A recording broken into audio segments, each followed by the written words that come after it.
জমি দখলের অভিযোগকে কেন্দ্র করে দুপক্ষের মধ্যে মারামারি। নাম জড়ালো তৃণমূল নেতা কৃষ্ণ দাসের। অন্যান্যদের সাথে তার নামেও থানায় লিখিত অভিযোগ দায়ের করা হয়েছে। উদ্দেশ্য প্রণোদিতভাবেই তার নাম এর সাথে জড়ানো হয়েছে বলে পাল্টা জবাব দিয়েছেন কৃষ্ণ দাসও। জমি নিয়ে এমন সমস্যার ঘটনা ঘটেছে গত রবিবার জলপাইগুড়ি সদর ব্লকের কার্জিপাড়া এলাকায়। দুপক্ষের মধ্যে মারামারির এই ঘটনায় দুই পক্ষের 10 থেকে 12 জন আহত হয়েছেন বলে জানা গেছে। তাদের মধ্যে 4 জন গ্রামবাসীর অবস্থা আশঙ্কাজনক বলে সূত্রের খবর। দুই পক্ষের তরফেই থানায় লিখিত অভিযোগ দায়ের করা হয়েছে। ঘটনার তদন্ত করে দেখছে জলপাইগুড়ি কোতোয়ালি থানার পুলিশ। আমার জমিতে কতগুলো জমি মাফিয়া একত্রিত হয়ে কৃষ্ণ দাসকে মুনাফা মোটা ধরনের অঙ্ক দেয়। ওই অঙ্ক পেয়ে কৃষ্ণ দাস ও দলবল গুন্ডা বাহিনী নিয়ে অতিরিক্ত হামলা করে।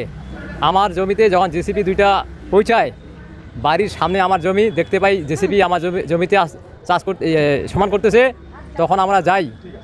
ড্রাইভারকে বলি, ভাই কে পাঠাইলো? ড্রাইভার কোনো কথা বলে না, জেসিপি চালাচ্ছে। তারপরে কৃষ্ণ দাস ও হাইটে আমার সামনে গেলে আমার সাথে সামনাসামনি কথা বলা বলি নাই। আমি বললাম, কী ব্যাপার, তুমি এখানে কেন? তুমি আমাকে চিনো না? তারপর ও বলছে, ধরো ধরো, কোনো কথা নাই। এলো পাথারি, রড, লোহার বললাম, তীর, ধনুক, আমাকে আগ্নেয়াস্ত্র দিয়ে ভয় দেখানো বললো। বলে এখানে পালাও, নাহলে গুলি করে দেবো। এত সাহস কে দিল? আমি ফ্রিডম ফাইটারের নাতি, ভারতবর্ষ যে স্বাধীন করছে তার আমি নাতি। আমি যদি এই ষড়যন্ত্রের শিকার হচ্ছি, তাহলে সাধারণ লোক কী হবে? তাহলে এই প্রতিনিধিরা কি মানুষের জন্য উপকারী না ক্ষতিকারক, না মাফিয়া ডনদের এদের মানে ইন্ধন জোগাচ্ছে? আমি জানতে পারলাম আজকে যে আমার নামে একটা থানায় অভিযোগ হয় কোতোয়ালিতে জমি দখলকে কেন্দ্র করে। সেটা হচ্ছে বাহাদুর চৌরাপাড়া।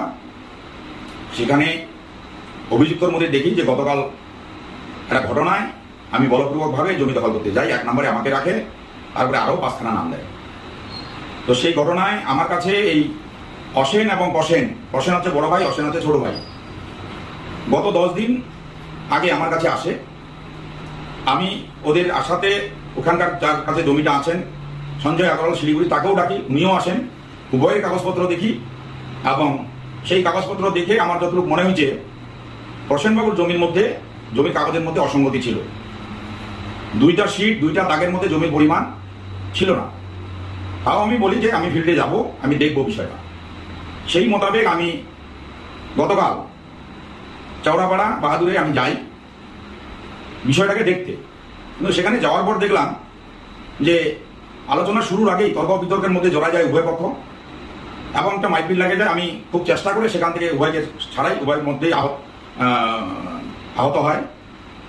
সঞ্জয়বাবুর ড্রাইভার আরেকজন, সেখানে সঞ্জয়বাবুর আহত হয় 2 জন। আর অসেনও সেই জায়গায় আঘাত লাগে। তো সেখান থেকে মিটামিটি করে আমি চলে আসি। তারপরে সঞ্জয়বাবু একটা মামলা করে, সেটা আমি জানতে পারি। আজকে হঠাৎ করে দেখলাম যে আমার নামটা এখানে জড়ায় গেল। যেখানে আমি সালিশি করতে গেলাম সেখানে আমার নামটা জড়ায় দিল। জানি না কি উদ্দেশ্য নিয়ে করলো, তবে আমার এখানে মনে হচ্ছে যে রাজনীতি কোনো ইন্ধন আছে এর মধ্যে। আমি পরিষ্কারভাবে বলি, যদি মিউচুয়ালে তোমরা সন্তুষ্ট না হও, তোমরা উভয় পক্ষ আমার কাছে গেছো, মিউচুয়ালে সন্তুষ্ট না হলে কোর্ট পড়ে আসে। এই বিষয় নিয়ে আমি আইনি পরামর্শ নিচ্ছি, কেন আমাকে এখানে জড়ানো হলো, কেন আমার নাম দেওয়া হলো। একটা জিনিস তো পরিষ্কার বুঝতে পারা যাচ্ছে যে আমাদের সর্বোচ্চ নেতৃত্ব, মাননীয় নেত্রী এবং আমাদের নেতা অভিষেক বন্দ্যোপাধ্যায় বা রাজ্য কমিটির সভাপতি থেকে শুরু করে রাজ্য কমিটি যেইভাবে আজকে যে নির্দেশ জলপাইগুড়ি জেলায় যে মাল পৌরসভার চেয়ারম্যানের জন্য যে নির্দেশ দলের, তাতে তো এটা পরিষ্কার হচ্ছে যে এই ধরনের কর্মকাণ্ডের সাথে যুক্ত যার দলের ভাবমূর্তি থেকে যারা আঘাত করছে, মমতা বন্দ্যোপাধ্যায়ের যে সম্মানে যেখানে আঘাত আনছে, সেই জায়গাটাকে কোনোভাবে রেয়াত দেওয়া হবে না। এটা পরিষ্কার। তো সুতরাং এই ধরনের কাজের যারা যুক্ত, দলের নজরে সবটাই আছে।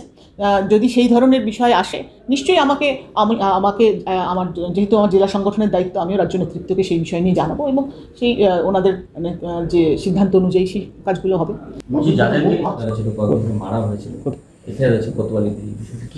ওটা তো চলতে থাকে, ওর মধ্যে কেস হবে, যেভাবে আইনগত অ্যাকশন হবে। Disclaimer. This channel may not promote any violent, harmful or legal activities. All content provided by this channel is meant for an educational purpose only.